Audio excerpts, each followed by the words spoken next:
초콜릿은 달콤해 달콤해 달콤해 오렌지는 상큼해 상큼해 상큼해. Nagkita kami. Tumingin ako kay Amira ngayon na nakanganga. Pagka-uwi niya sa bahay nila kanina ay hinanap niya ako para makausap. Hindi mo na ako mauwi sa bahay namin gaya ng gusto niya. She wants to talk to me about what happened doon sa Paris. Dahil alam kong nahalata niyang wala ako sa sarili pagka-uwi ko sa kanila kaninang umaga. Yes, it might be because of the shock dahil sa terrorist attack, pero she knows more than that. Kilalang kilala niya ako at ganun din ako sa kanya. Diyos mio, did he hurt you? Ano sabi niya sa'yo? Alam niya bang may anak kayo? Sunod-sunod niyang tanong. Nasa kwarto niya ako ngayon and the kids were sleeping sa guest room. Umiling ako. Kinuwento ko ang lahat ng nangyari. Ang kapal naman talaga ng mukha niya. Wow, siya pa ang may ganang magalit o magplanong saktan ka? Ulit? Napahawak siya sa noo at wala siyang karapatang pagsalitaan ka ng ganon when in the very first start, he tricked you, he lied and cheated kaya mo siya iniwan and not because of their goddamn money. Tumango ako. Maybe because that was what his dad told him. Dahil bago ako malis, binigyan niya ako ng cheque na nagkakahalaga ng malaking pera. Hindi ko yan tinanggap pero nagpumilit siya and I really don't use that money dahil bago pa man ako makalabas ng sasakyan ay pinunit ko iyon. I don't need their money. I'm scared, Amira. Hindi ko alam kung may alam na siya tungkol sa mga bata at iyon ang gagawin niyang dahilan para saktan ako. Pwede po ninyang ilayo sa akin at hindi ko iyan kakayanin. Humagulgol na ako at agad naman siyang lumapit sa akin para yakapin. Kiana, hindi mangyayari yun, okay? Hindi niya makukuha ang mga bata. Don't worry, we'll help you. Mag-file siya ng case, sige. Kahit umabot ito sa korte, hindi niya makukuha ang mga bata. Lalaban tayo, Kiana. Sabihin nating may karapatan siyang makilala ang mga anak niya, but if he's just gonna use the kids to hurt you, mas mabuti nang hindi siya makilala ng mga anak mo. They don't deserve a father like him. Natatakot ako, bulong ko. I know, but please always remember that we're here. Tutulungan ka namin ni Dad. Salamat. Niyakap niya ako ulit. Everything will be okay, Kiana. Tumango-tango lang ako. Having her my side is really a big help. Paano na pala ang cooking competition? Ano ang mangyayari? Pag-iiba ng topic. Ngayon ko lang ulit naisip ang competition dahil masyado akong occupied sa pagkikita namin ni Zyron. Hindi na ulit ito tuloy dahil nga sa nangyari. Huwag mo nang isipin yun. Huminga ako ng malalim. Carlo ko was there too. As expected, nang laki ang mga mata niya. As in the honor of ambrosia and nectar. Tumango ako. Wow! Parang first time siyang upatid sa mga ganyan. Well, how does he look like? I smiled.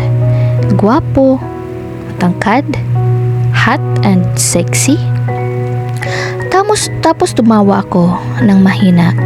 Mas mabuti na lang sigurong hindi ko muna isipin si Zyron. He will just always ruin my mind.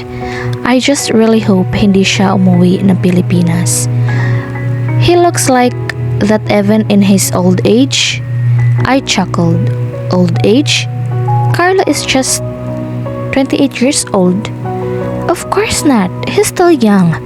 Just 3 years older than you. I thought magka-age sila ni Dad. Hay nako, sa sobrang busy niya, niwala na rin siyang time para mag-google kahit man lang kaunting detalye sa chef na hinahangaan niya. Yes, Hindi ganun kadami ang info na malalaman na sa internet dahil nga napaka-pribadong tao ni Carlo. But meron naman akong ilang taon na siya at saan siya pinanganak. I've searched about him too before dahil na rin kay Amira. She just reads the books at Carlo wrote. Nahook siya doon at sinunod niya ang lahat ng nakasulat sa libro para maging successful as Carlo, and she did. Na wow. And guess what? What? Kaibigan niya si Zyron. We'd met before nang ipakilala siya sa akin ni Zyron. Tinakpan niya ang bibig niya. Damn, for real? Bakit ngayon mo lang nagkwento to?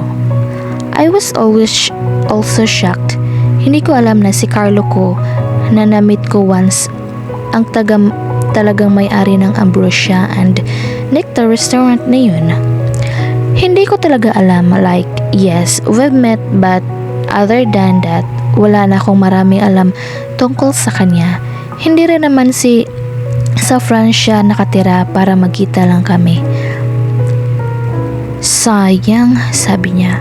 Kaya nga but there will always be a next time. Makikita rin kayo ng hinahangaan mo. Sumimangot siya.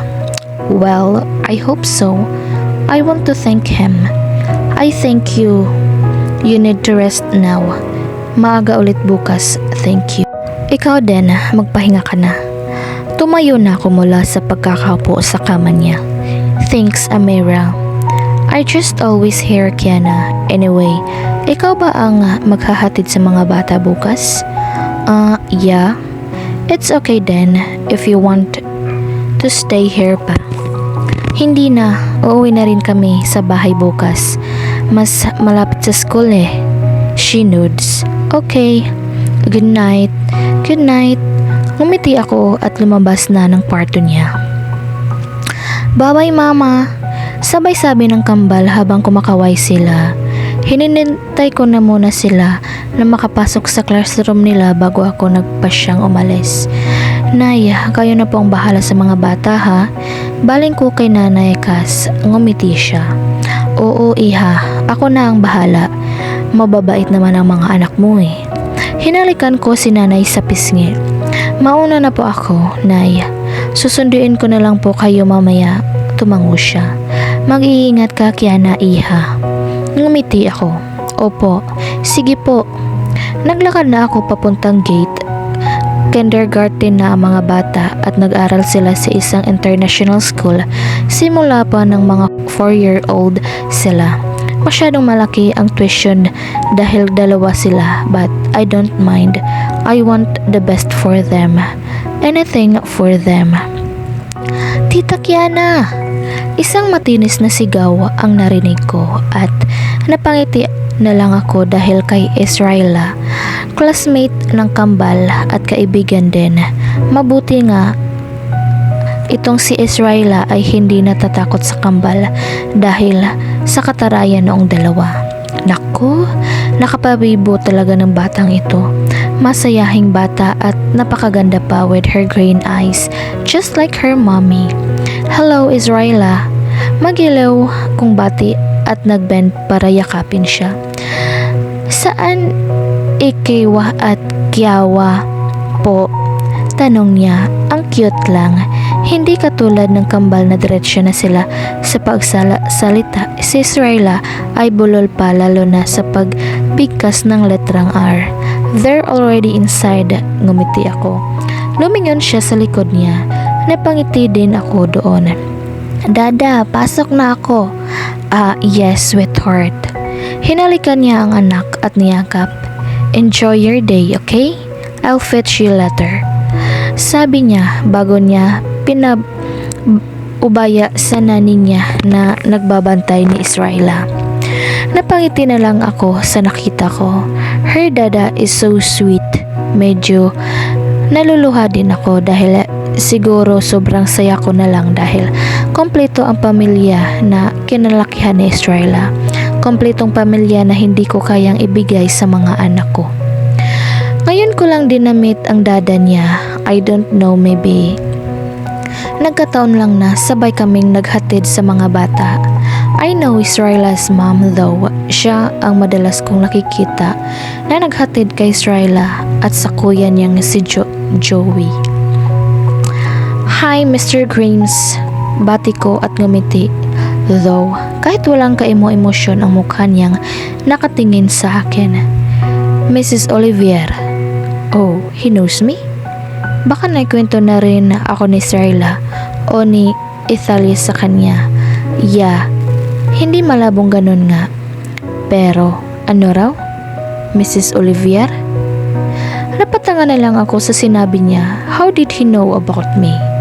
I swear, si Amira lang at si Tito Rafael ang nakaalam ang tungkol sa peke kong kasal. How? I gulped. Tumawa ako ng peke. Nagkakamali ka. Just Miss De Leon. Wala akong asawa. Single mom. You know, this is so awkward and at the same time nagugulahan ako. Bakit? Paano? I'm using my maiden name dahil hindi naman talaga ako Olivier. Peke iyon at sa Paris pa iyon. Oh, I'm sorry about that. I don't know if he's sorry dahil tinawag niya ako Mrs. Olivier or he's sorry kasi I'm a single mom. Sorry for I've mistook your name. Parlilinaw niya na parang nabasa ang iniisip ko. Ngumiti na lang ako. It's okay, it happens sometimes. Though, ngayon lang talaga nangyari. Sa loob ng 5 taon, almost 6, ngayon lang ulit ako tinawag ng Mrs. Olivier ng ibang tao. It doesn't sound right though. One more thing is that why the hell he called me that? Coincidence? Seriously? May alam ba siya? Pero, paanong nangyayari yun? Yung 2 tao lang ang nakakaalam at wala naman sigurong pinagsabihan ang mag-ama kundi confusing. Well, have a good day, Kiana. Paalam niya bago niya ako tinlikuran at tulala pa rin. Tumunog ang cellphone ko tsaka lang ako bumalik sa realidad. Damn, Grims. Hey, I guess you need to be here real quick. It was Chef Rico Frente. May problema ba? I asked. It does not seem like a problem to me pero kailangan mong pumunta dito, Chef. Naguluhan ako at bigla akong kinabahan. Hindi naman daw problema pero bakit feeling ko may pasabog ulit buko doon sa pagkakamali ni Grims. I'll be there. Hinatid ko lang ang mga bata. Drive safely. Alright, bye. Habang papalapit ako ng papalapit sa restaurant, ay palakas na palakas ang kabog ng dibdib ko. Nang makarating ako, ay sinalubong ako ng assistant ko. Good morning, ma'am.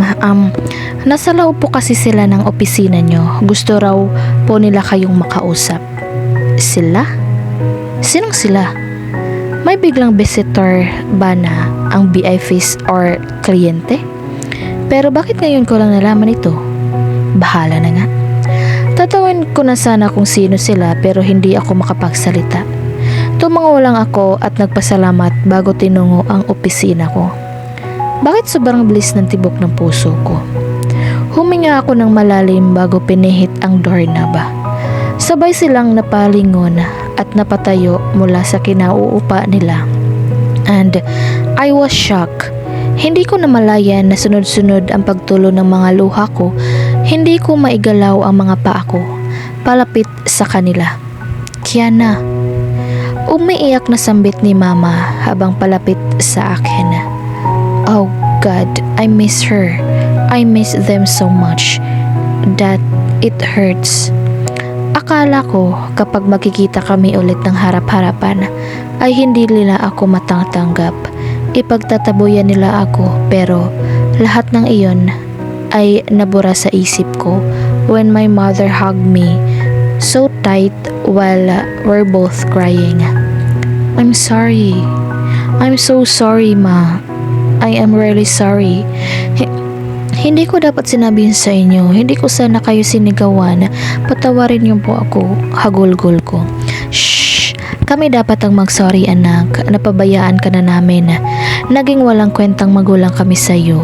Patawarin mo kami, Kiana. We've missed you almost 6 years of your life dahil sa pagkakamali namin ng papa mo. Hindi ko mapigilang umiyak lalo. Pero hindi ko dapat sinabi yun sa inyo, Mama. Magulang ko pa rin kayo. Forgive me, I missed you. I'm sorry. Pinunasan niya ang mga luha ko tapos niyakap ulit ako. It really feels good to be in her arms. Para akong naging bata dahil sa hindi ko mapigilan ang pag-iyak. Bumaling ako kay Papa na namumula ang mga mata. He really doesn't want us to see him cry. This old man. Lumapit ako sa kanya. Papa, patawarin niyo po ako. Napayuko na lang ako. Hindi nagtagal ay niyakap niya ako. Pinagsisihan kong pinalayas kita, Kiana. I really am sorry, anak. Umiyak lang ako ng umiyak sa dibdib ni Papa. Matagal ko na po kayong pinatawad. Nagkamali rin naman po ako. Hindi sana nangyari ang lahat ng iyon, no? Kung naging mabuti lang sana kaming magulang sa'yo. Umiiyak na rin si Papa. Nasasaktan ako dahil nakikita kong umiiyak ang mga magulang ko. Mama, Papa, ibaon na lang natin iyon sa limot. Pero patawarin niyo po ako kung wala akong lakas ng loob para magpakita sa inyo. Simula nang makauwi ako galing sa US ay maging okay ako dahil sa tulong nila ni Senator Suarez at ang anak niyang si Amira na may-ari nitong restaurant. I tried a lot of times to go near you. Gustong gusto kong pumasok sa bahay natin at yakapin kayo ng mahigpit at humingi ng tawad, pero ang hina-hina ko kasi sabi ko wala akong kwentang anak sa inyo. Mahihiya ako sa inyo na magpakita ulit dahil sa kasalanan ko, pero I'm watching you from afar for 5 years and God knows how really want to be back, pero wala akong lakas ng loob. I was so full of guilt. Pagpapaliwanag ko, alam kong sobrang magulo pa sa kanila ang lahat, lalo na nang mabanggit ko ang US. Pagkatapos ng gabing yun, Kiana, ay hinanap ka namin. We know, hindi ka dapat sinabing lumayas ka. Papa is so sorry. Bigo kami dahil kahit saan ay hindi ka namin makita. Humingi kami ng tulong sa mga pulis pero wala kaming napala hanggang sa tumigil kami kasi akala namin ay wala ka na o ayaw mo na talagang magpakita sa amin. We've blamed ourselves for years. Humagulgol si Daddy. Kasalanan ko rin kung bakit nila sinisisi ang sarili nila ng ilang taon na. Kung nagpakita sana ako, dati pa, hindi sana sila nasaktan ng ganito katagal. Damn, this is all my fault. Sa takot ko at hiya ay hindi ako magawang lapitan sila noon pa. I'm sorry, hikbi ko. Hanggang sa may nakakita sa yung kakilala natin na dito ka raw nagtatrabaho. Hindi na kami nag-aksaya ng oras para kumpirmahin. That's why we're here. Hindi ako makapaniwala and at the same time ay sobra-sobrang nagpapasalamat dahil buhay ka. Oh God. Matagal ko rin naming napatawad, Iha. Parehas tayong nagkamali pero mas naging matatag kami ng papa mo dahil sa nangyari. You want us to be separated kasi lagi kaming nag-aaway noon, pero mas kinapitan namin ang isa't isa nung ma-realize namin ang lahat. We're sorry, Ma, Pa. Nasabi ko na lang naman po lahat ng iyon para tumigil kayo sa pag-aaway. I really didn't mean it. Natatakot lang ako na baka isang araw ako na lang ang iiwang mag-isa. Kumakalma na rin kami kahit papano. Pero hindi ko mapigilan ang mga luha ko. Magkahalong saya at lungkot, pero ngayon na mas nangingibabaw ang saya. dahil nandito na ulit sila. Okay na kami. Sobrang tagal ko ring hinintay ito. Kung hindi lang sana ako napaghinaan ng loob dati, edi sana dati na kaming masaya kasama sila. Sobra ko kayong na-miss. Please, don't leave me. Parang bata kong sabi. Hindi na ulit tayo magkakahiwalay, Kiana. That's a promise. We've missed you too. Sobrang saya ko ngayon at nandito ka na ulit, Papa. I love you both. We love you too, Kiana. Ang laki-laki mo na. Sabi ni Mama na nagpahalakhak sa aming tatlo. But she's still our princess, right? Hindi magbabago iyon. Babawi kami sa'yo, sabi ni Papa. I would love to. Babawi din ako sa inyo. Marami pa tayong pag-uusapan. Tama ka dyan. Medyo naguguluhan ako. Kaya ba hindi ka namin mahanap kasi nasa US ka? Paano nangyari yun? Tanong ni Mama. Should I tell them this whole story? Okay lang ba sa kanila yung nagpunta ako sa bar dahil sa sama ng loob at pagkagising ko, isa na akong item sa auction at nabili na ako ng isang tao, pinakasalan at nagkahiwalay din naman. No, of course, hindi magiging okay sa kanila iyon. Magulang ko sila. They would understand, yes, pero they would never be okay with it. Ayoko silang masaktan at mas masasaktan lang sila or sisihin ulit nila ang sarili nila kapag sinabi ko pa ang mga bagay na yun. Think, Kiana. Think. Maybe it's okay to lie para lang hindi na sila masaktan. Ayoko lang talagang sabihin ang parting iyon. Nagpatulong po ako sa isa sa mga kaibigan, Pa. He's working in the US at sinabi niyang tutulungan niya akong makahanap ng trabaho doon. He took care of my papers and the ticket and other fees hanggang sa natutunan kong magtrabaho at kumita ng sariling pera at binabayaran din ang utang ko sa kanya. But that was just for a year and a half. Pagkatapos nun ay umuwi na rin ako sa Pilipinas and I met Amira Suarez at ang kanyang ama na si Senator Rafael Suarez. Tinulungan po nila ako at binigyan ng trabaho. I'm sorry for lying sa part kung saan may tumulong sa aking kaibigan na nagtatrabaho sa US pero mas makakabuting ganoon na lang. But please stop blaming yourselves now, okay? Wala naman pong masamang nangyari sa akin noon. I lied again. Ang masama ay pagkagising ko ay may mga taong nagbibid na para bumili ako. But again, I won't tell them. Tumango sila pareho. Mabuti na lang kung ganon nga. Pwede ko bang ma-meet ang kaibigan mong tumulong sa'yo sa US? Pati na rin ang mag-ama? Tanong ni Mama. Iyon lang ang hindi ko magagawa.